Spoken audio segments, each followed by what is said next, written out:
balik lagi di Behind the Skin.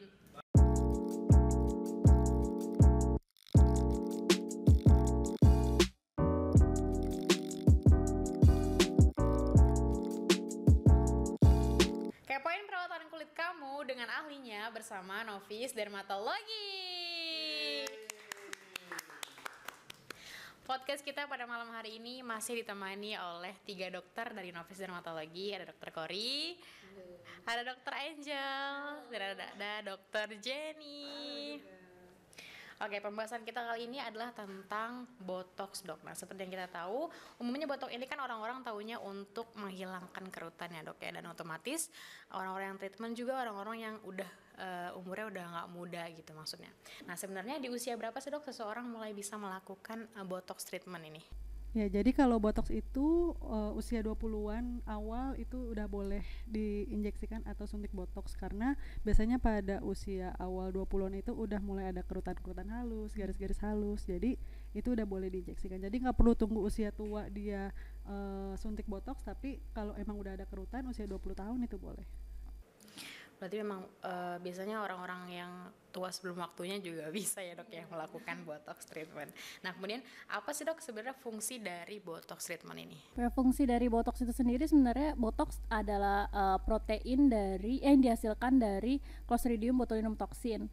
Nah, dia kerjanya untuk menghambat kerja saraf sehingga nanti ototnya akan lebih rileks. Nah, karena otot yang rileks ini nanti membuat kulit di atasnya akan menjadi lebih kencang dan juga menghilangkan garis-garis halus atau kerutan. Botox juga bisa untuk kasus-kasus seperti keringat berlebih atau kita sebutnya hiperhidrosis gitu fungsinya. Ada nggak, Dok, efek samping yang harus diwaspadai pasien setelah tindakan botox?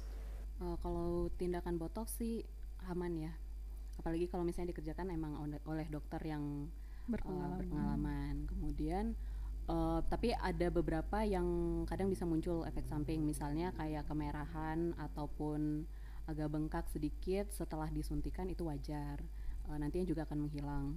Kemudian selain itu kayak flu-like symptom, kayak demam, itu bisa muncul. Tapi nggak melulu Aisyah. Ya, efek samping minornya nggak berlangsung lama, jadi cuman hanya sementara aja biasanya. Sampai botoxnya itu habis baru nanti dia normal lagi. Dan ada juga yang memang tidak merasakan efek samping tersebut, ya, Dok? Bisa ada dan bisa enggak. Pokoknya botox lebih banyak manfaatnya daripada resikonya sih. Oke, hal apa yang boleh dan tidak boleh pasien lakukan setelah tindakan botox, Dok? Oke, kalau untuk sebelum botox sebaiknya pasien tidak boleh konsumsi vitamin seperti vitamin E, terus juga habis itu obat-obatan seperti NSAID, terus juga nggak boleh minum ginkgo biloba, terus ada obat-obatan tertentu juga yang lain, itu sebaiknya dihindari supaya nanti kerja botoxnya itu bekerja lebih maksimal. Kalau untuk setelah tindakan botox, sebenarnya pasien mau aktivitas apa aja itu boleh karena kan tidak mengganggu pekerjaan atau aktivitas. Sebaiknya sih kalau 4 jam pertama itu tidak boleh tidur terlentang. Terus juga pasien juga nggak boleh yang kayak aktivitas berlebih kayak yang panas seperti sauna seperti itu. Terus juga pasien memijat, juga nggak boleh daerah yang mijit disuntikin, senam wajah. Senam wajah atau mijet wajah gitu, totok wajah gitu. Itu nggak boleh dulu. Berarti nggak boleh tidur terlentang? Sebenarnya nggak boleh selama 4 jam aja. Tapi habis itu udah boleh normal lagi. Pijat-pijat wajah juga nggak melulu nggak boleh. Jadi kayak cuman paling 24 jam minimal. Belum boleh dilakukan. Aku kira terbalik, nggak boleh tidur miring. Soalnya kan kalau itu filler biasanya. salah ya, beda ya perbedaannya. Oke, yang sering ditanyakan oleh pasien, Dok, apakah botox ini benar-benar aman untuk dilakukan? Botox itu aman ya, karena sebenarnya botox juga udah mengantongi izin dari FDA atau Food and Drugs Administration dari Amerika Serikat untuk keperluan kosmetik dan juga medis lainnya. Jadi sebenarnya sih udah tentunya aman, apalagi kalau misalnya dilakukan misalnya di klinik kecantikan yang sudah terpercaya dan dilakukan juga oleh dokter yang sudah ada sertifikasinya lah gitu. Baik, kita bahas tentang penuaan, Dok. Kulit yang benar-benar keriput kayak udah tua banget kayak nenek-nenek kan kulitnya kan gampang banget dicubit gitu kan, karena dia benar-benar tipis dan keriput. Nah, apakah itu bisa diatasi dengan botox treatment ini? Bisa aja ya. Kalau botox kan emang untuk melemaskan otot, jadi kerutan juga ya pastinya akan berkurang gitu. Tapi kalau misalnya nih yang benar-benar dalam itu perlu dikombinasiin sih. Kayak misalnya botox dengan filler itu bisa. Jadi Botox kalau tarik. untuk kerutan-kerutan yang dalam, selain di botox, nanti yang kerutan dalam itu tuh disuntikin, diisi filler gitu. Soalnya kalau misalnya udah tua juga sebenarnya bukan karena keriputnya juga, karena dia emang isinya tuh udah kempes atau udah hilang gitu lah. Jadinya udah nggak ada penopang kulitnya lagi, makanya kenapa bisa jadi sampai kayak bergelambir atau turun banget kulitnya. Makanya biasanya kalau yang tua itu harus udah treatment yang ekstrim-ekstrim. Iya. Berarti emang udah takdir ya. Harus sama. Iya, harus Apalagi yang sabar-sabar. udah umur 70 tahunan, itu benar-benar kayak udah keriput banget kulitnya. Nah, kemudian dok, berapa jumlah maksimal unit botok yang diinjeksikan? Misalnya satu area aja dok, kayak di muka gitu. Biasanya kalau untuk di muka ya, kita kan kalau di muka tergantung dia mau disuntikin di mana. Kalau dia di jidat, di tengah jidat sini, atau mau naikin alis di pinggir mata, itu kan tergantung dosisnya. Jadi biasanya kalau per titik paling kecilnya itu setengah unit, paling besarnya itu bisa sampai 4 unit per titik. Jadi nanti tergantung lagi pasiennya. Kalau di kita kan ada yang 50 unit sama 100 unit. Jadi kalau misalkan pasiennya mau yang di rahang juga, mau di cuping hidung, mau di dagu, mau di pinggir mata, di jidat, yang sebaiknya ambil dosis yang 1 kali 100 unit. Jadi nanti 50 unitnya disebar, 50 unit di rahang, seperti itu. Kalau pasien, ada nggak sih dok? Kita kan kalau di novis kan 50, 100 kan pilihannya. Nah, ada nggak sih pasien yang misalnya mau ambil yang 200 unit? Bisa nggak dok? Bisa, Untuk apa bisa nih? aja Wajah aja. Iya, untuk wajah aja misalnya. Apa nggak kekencengan apa gimana? Ya mungkin agak kekencangan sih pasti. Jadi kita balik lagi ke pasiennya, indikasinya kayak gimana kayak gitu. Kalau misalkan dia cuman pengen kecilin otot ngunyah atau rahang, ya 100 unit, 50 unit itu cukup. Tapi kalau emang dia pengen yang sampai lehernya juga gitu, Atau sampai bibir, atau sampai cuping hidung juga mungkin itu bisa. Bibir yang keriput ya. Iya, bibir. jadi 100 sampai 50, jadi bisa 150 unit baru 1 kali tindakan. Oh, berarti botox juga bisa di bibir sama kayak filler. Iya, betul. Bedanya? Jadi lip flip dia, jadi nanti bibirnya seolah-olah dia naik ke atas. Oh, oke. Kalau orang yang takut filler. Oke. Nah, sebenarnya daerah apa aja sih dok di tubuh kita yang bisa diatasi dengan botox, di botox gitu? Itu yang tadi sudah dijelaskan oleh dokter Jenny, bisa di bagian jidat, sudut mata luar, bisa juga cuping hidung, bisa juga bibir, bisa di bagian leher kalau misalnya ingin bikin jenjang leher, atau bisa di rahang untuk mengecilkan rahang itu juga bisa. Bisa juga di body line, itu di pinggir hidung juga. Oh iya, terus betul. marionette lines, terus juga smile lines yang smile linesnya kelihatan ya, itu bisa disuntik, nanti dia ketarik kayak gitu. Terus bisa juga yang tadi ya, hiperhidrosis. Oh ya, bagian ketiak juga bisa. Ketek basah. Telapak tangan sama telapak kaki juga Iya. bisa. Penyakit-penyakit pada persarafan kayak kaku otot itu juga bisa. Kaku otot kayak gimana dok biasanya? Ya, biasanya kalau pasiennya yang udah kronis, yang lehernya kaku gitu ya, dia miring terus begini, nggak bisa balik lagi ke kayak biasa Kayak gitu. salah bantal. Itu nanti di lehernya itu bisa disuntik botox. Jadi maksimal itu kalau untuk leher bisa sampai 300 unit, tergantung keparahan dari si pasiennya tersebut kayak gitu. Oh, jadi salah bantal juga bisa sampai separah gitu dok? Ya, kalau udah Kok kronis. jadi kayak gini sih? Itu harus diperiksa lebih lanjut. Refleks ya.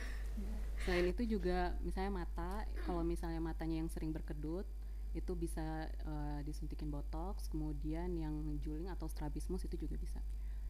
Nah, itu kan berarti mengatasi. Nah, yang aku mau tanyain, dia sebenarnya mengatasi atau mengobati dok? Bisa dua-duanya. Berarti kalau misalnya tadi saraf di mata kedut-kedutan gitu, dia bakal hilang aja gitu? Atau mungkin kalau nanti kan botox ini diserap juga ya dok? Kalau botoxnya hilang, dia bakal kedip-kedip lagi atau gimana? Kalau untuk saraf? Kalau botox itu kan dia ada masanya ya. Masanya kan 4 sampai 6 bulan ya. Kalau misalnya masanya itu udah habis, dia bakal balik lagi biasanya. Oke. Kemudian apakah botox rahang benar-benar efektif untuk meniruskan pipi dok, atau mempertegas garis rahang? Kalau misalnya botox rahang, kita lihat dulu nih penyebab dia misalnya dia kan ingin mengecilkan ya, berarti kita lihat dulu penyebab dia pipinya cabi itu apa. Kalau misalnya emang dia pipinya cabi karena lemak ya berarti bukan, pengobatannya bukan dari botox. Kalau apa lagi kalau misalnya rahangnya ternyata tulangnya yang besar, itu juga belum bisa pakai botox. Kalau misalnya dia penyebabnya itu otot yang besar, baru bisa treatmentnya dengan botox gitu. Jadi kita lihat dulu nih penyebab dia pipinya cabi itu apa. Iya, karena kita ada beberapa treatment Iya, pilihan betul. ya dok ya, Treatment untuk pilihan. meniruskan pipi. Betul. Seperti yang tadi dokter bilang, masalah hyperhidrosis. Nah, yang saya mau tanyakan, bagaimana sih cara kerja botox untuk masalah hyperhidrosis atau keringat berlebih? Oke, jadi kan kalau di tubuh manusia itu ada yang namanya kelenjar keringat ya. Jadi nanti kelenjar keringat itu nanti kita tekan oleh si botox itu supaya nanti dia nggak berlebihan lagi kelenjar keringatnya.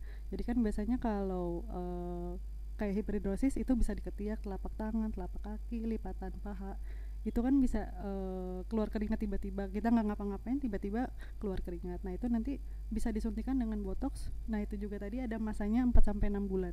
Jadi kalau misalkan obatnya udah habis, kemungkinan dia juga bisa berkeringat lagi. Tapi normal kan dok kalau dia gerah tetap keringetan kan? Ya, normal ya. Ruangan panas gitu Normal. karena Itu botox dia nggak keringetan. Itu sebenarnya respon tubuh. Makanya dari si botoxnya itu yang dia menghambat si kerja dari si saraf supaya untuk mengurangi aktivitas kelenjar keringatnya. Oke, botox ini aman atau enggak dok untuk ibu hamil? Misal ada ibu hamil yang ingin botox gitu. Kalau untuk ibu hamil saat ini sih belum ada jurnal yang mengatakan tidak boleh, cuman yang mengatakan boleh juga nggak ada ya. Tapi ada pernah percobaan ya, katanya kalau pada tikus nih, pada tikus disuntikan, malah yang terjadi itu berat badan lahir rendah, anaknya rendah, kemudian bisa terjadi prematur juga gitu. Terus yang paling parahnya bisa sampai menyebabkan kematian pada janin kayak gitu. Jadi sebenarnya kalau ibu hamil boleh-boleh saja. Jadi kayak misalkan kan nggak mungkin ibu hamil nggak ada yang namanya migrain atau sakit kepala, kaku otot, itu boleh disuntikan botox asal memang ada pengawasan khusus oleh dokter tersebut. Dengan dosis tertentu nggak sih dok? Iya, betul. Tapi memang tidak direkomendasikan untuk ibu hamil atau gimana dok? Kayak misalnya untuk di luar tadi yang masalah tadi saraf itu, kayak misal keriput, kerutan di wajah ibu hamil kayak gitu memang belum direkomendasikan untuk ibu hamil. Walaupun tadi dokter bilang itu terjadi pada tikus, berarti lebih baik jangan ya dok ya. Tidak direkomendasikan untuk ibu hamil. Nah, kemudian kita balik lagi ke masalah pipi cabi. Nah, rekomendasi treatment terbaik untuk pipi cabi itu lebih enaknya botox, kan kita juga ada benang, kemudian ada meso atau HIFU. Nah, lebih efektif mana sih dok sebenarnya untuk pipi cabi? Mungkin kalau kita dilihat dulu nih pasiennya, pipinya cabinya itu yang di bagian bawah kah atau yang bagian atas. Kalau misalnya yang bagian bawah dia sampai kayak gede banget, itu kita bisa pakai ini buccal fat removal, itu juga bisa. Atau kalau misalnya yang kayak sudah turun, kayak misalnya usia kan jadi ada muncul shagging, itu bisa dengan tarik benang itu bagus, jadi berbentuk V-shape nanti mukanya. Terus kalau misalnya dia nggak mau tarik benang nih, misalnya takut sama tarik benang, bisa kita kombinasiin dengan mesolipo dengan HIFU, bisa juga dengan botox gitu. Dengan kolagen simulator juga ya? Ya, bisa dengan kolagen juga bisa untuk lifting wajah. Berarti memang sesuai dengan beberapa masalah cabi tuh seseorang beda-beda ya dok. Iya, ya? Ada yang betul. kendur, ada yang memang karena lemak, dan ada mungkin yang memang harus dikombinasikan dengan treatment-treatment tersebut. Kemudian perbedaan botox dengan mikrobotox dok, apa sih dok bedanya? Untuk botox sama mikrobotox, kalau botox tadi yang tadi saya udah jelasin ya, karena dia dari benar-benar dari protein yang dihasilkan oleh Clostridium botulinum toxin. Kalau misalnya mikrobotox yang di treatment di Novis, itu kita menggunakan obat botox ditambah dengan PRP atau dari plasma pasien sendiri gitu pengobatannya. Dan dia dosis botoxnya pun jauh lebih kecil gitu. Jadi caranya kalau misalnya botox itu kita suntikan, kalau misalnya mikrobotox kita kayak semacam kita cap pakai jarum-jarum mikro, Di tap-tap needle gitu. gitu, iya Oke. betul. Targetnya juga beda ya. Iya. Kalau Iya, di targetnya botox juga betul. itu dia kita suntikan di ototnya, sedangkan kalau microbotox itu di intradermal. Iya. Lapisan Di- kulit di luar. atas, di atasnya lapisan di atasnya si lapisan Lapisan ototnya. otot. Oke, tapi dia juga fungsinya sama untuk menghilangkan kerutan atau Iya. gimana? Sama-sama. Garis-garis halus juga. Tapi kelebihannya microbotox juga bisa buat ngilangin jerawat juga. Iya, terus juga betul. untuk Kok karena tak ada PRP Iya, tadi, ada, ada iya. plasma. Oke. mengurangi kelenjar minyak yang berlebihan kayak gitu. Itu juga bisa dengan microbotox. Bahkan baru-baru ini juga bisa ngurangin atau menghilangkan penyakit siringoma. Tapi kan itu mesti tetap pengulangan penyakit kulit lah seperti itu. Oke, nah kita bahas unit dari botox, Dok. Kan kita kan di sini nyebutnya unit 50 unit dan 100 unit. Nah, sebenarnya apa sih, Dok? Maksud dari kata 50 unit dan 100 unit. Nah, mungkin banyak sahabat novis yang belum tahu. Biasanya kan kalau menyuntikkan botox itu kita ada dosisnya ya. Satu suntikan itu satu kali suntikan ya itu bisa 1,5 sampai 4 unit gitu. Jadi tergantung dari kalau 50 unit dan 100 ya berapa dosisnya. Kalau 50 unit itu biasanya nggak satu wajah. Misalnya nih bagian jidat aja cukup untuk 50 unit. Kalau untuk 100 bisa dengan sekitar mata, kemudian rahang, cuping hidung gitu. Itu juga beda pengenceran biasanya. Jadi 50 unit sama 100 unit beda pengenceran. Jadi kalau 50 unit pengencerannya kan itu kan Pengenceran, obatnya oke. dioplos. Oh, Ya kan? oke. Jadi nanti yang 50 unit biasanya dia cuma dapat 2 siring. Jadi 2 siring itu ya dapat 50 unit dan kalau misalkan 100 unit dia bisa dapat 4 siring. Siring itu yang nanti kita apa ya? Spuit. Nah, spuit buat disuntikan seperti itu. Oke, nah kapan waktu yang mengharuskan seseorang itu botoxnya 50, terus misalnya orang ini harusnya 100 gitu, Dok? Oh, itu disesuaikan dengan kondisi balik kerutan lagi. pasien. Baik lagi dia fokusnya di mana, fokus kerutan yang ingin dihilangkan di mana. Sama kita juga menyarankan misalnya pasien fokusnya ke mata, padahal sebenarnya bagian jidat pun dia kerutannya dalam gitu. Jadi misalnya 50 unit sebenarnya cukup untuk mata, kita sebaiknya menawarkan 100 unit biar sekalian daerah jidat jadi hasilnya lebih maksimal. Apalagi biasanya laki-laki itu dosisnya lebih besar daripada Karena wanita. biasanya cowok betul. kerutan di jidat. Iya, besar-besar kan biasanya Lebih besar garis-garis halus, otot-ototnya. iya. Berarti sesuai dengan masalah kulit pasien ya, Dok ya. Tentunya juga budget gitu. Iya benar. Karena pasti harganya beda dari 50 unit ke 100 unit. Nah, apa bedanya botox dengan silikon? Kalau silikon itu kan ada dua ya, yang cair sama yang bentukan implan. Jadi sistemnya itu mengisi, Bukan buat ngilangin kerutan. ya betul. Dan biasanya kalau implan kan udah silikon udah zaman dulu banget ya. Biasanya kan terus itu juga yang buat yang mengisi yang cabut silikon itu harus dengan dokter bedah.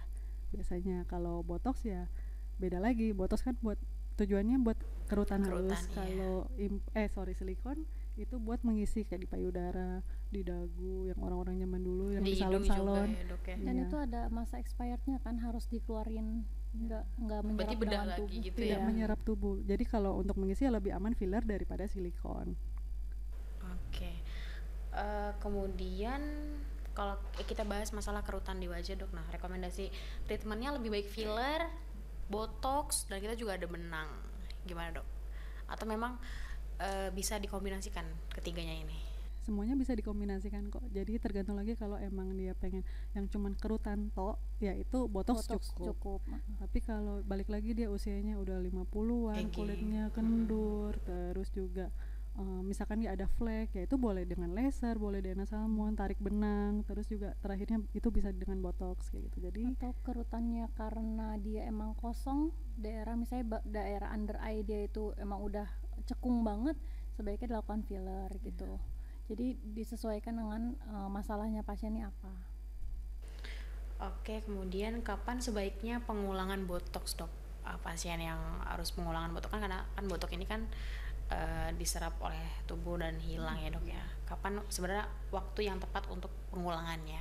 Waktu yang tepat tentunya kan sesuai dengan masanya botox itu sendiri. Masa botox kan bisa 4 sampai 6 bulan. Tentunya pengulangannya juga bisa 4 sampai 6 bulan itu.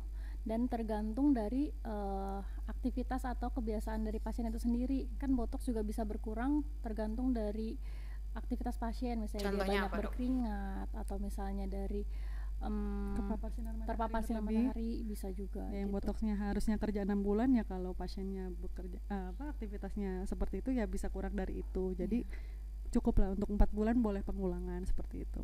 Kalau merokok, Dok? Merokok, alkohol pastinya ngaruh juga sih. Hal-hal seperti itu biasanya mengurangi daya tahan dari botox, bisa juga daya tahan dari benang, itu mengurangi masanya. Tentunya pola hidup ya, Dok ya, Iya, pola kayak kalau stres gitu, banyak pikiran, itu bisa juga mengurangi Iya. masa kerja dari botox. Kayak apa, Dok? Cicilan. Oh, banyak cicilan banyak juga. cicilan. Pay later udah dibayar. Banyak itu bisa mengurangi masa botox, guys, pay later. Oke, kemudian seberapa besar sih, Dok, tingkat keberhasilan dari botox treatment ini? Kebanyakan sih berhasil ya. Kerutan berkurang gitu. Ya, berhasil. Iya, berhasil kebanyakan. Dan Menurut Jangan berebutan dong. untuk hasilnya juga terlihat maksimalnya 4 hari sampai 1 minggu ya biasanya, Dok. Untuk hasil terlihat maksimal keberhasilannya itu di hari-hari tersebut, hari ke-4 atau bisa sampai seminggu. Bahkan ada pasien yang 1 hari 24 jam Udah udah kencang, langsung udah. kencang. Iya, betul. Mungkin itu yang 100 kali ya, Dok. Yang budgetnya ada. Yang nggak ada pikiran juga ya. Yang nggak punya pay later. Kemudian apa manfaat lain dari botox selain untuk penghilangan kerutan tadi, Dok? Oke, jadi kan tadi udah Permasalahan disebut ya, saraf ya. buat yang pasti juga untuk tindakan medis. Jadi untuk yang kaku otot, terus penyakit seperti strabismus, terus juga Hiperhidrosis. itu juga bisa disuntikan dengan botox kayak gitu. Utamanya sih kalau migrain kecantikan, migrain kronik, juga. itu juga Kalau migrain itu suntiknya di mana, Dok? Yang pastinya di otot di kepala. Sebelah? Tergantung di mana dia yang migrain biasanya. Oh iya, migrain kan sebelah ya. Kadang di sebelah sini. Bener nggak sih, Dok, bisa untuk mancungin hidung atau ya wajah asimetris, mancungin cuping yang besar. Gimana, Dok? Kalau misalkan bikin mancung enggak, kecuali Mempertegas ya. mempertegas sih, karena kan nanti dia disuntik di sini yang kerutan-kerutan di pinggir hidung, jadi nanti dia seolah-olah kencang, jadi kelihatannya agak mancung. Kalau lebih gitu- slim juga ya Iya, jatuhnya. ototnya kan lebih rileks Lebih soalnya. kalau di cuping hidung juga kalau menurut saya sih kurang, tapi bisa disuntikan, jadi sebaiknya dikombinasi sama benang cuping hidung kayak gitu. Oke, wah, berarti memang ternyata manfaat botox ini banyak dan beragam ya, Dok ya. Tidak hanya untuk kecantikan, namun juga bisa mengatasi beberapa masalah otot pada seseorang. Baiklah sahabat Novi, sampai sini dulu podcast kita. Terus nantikan obrolan seru kita selanjutnya hanya di Behind the Skin. Ngapain perawatan kulit kamu dengan ahlinya bersama Novis Dermatologi. Thank you.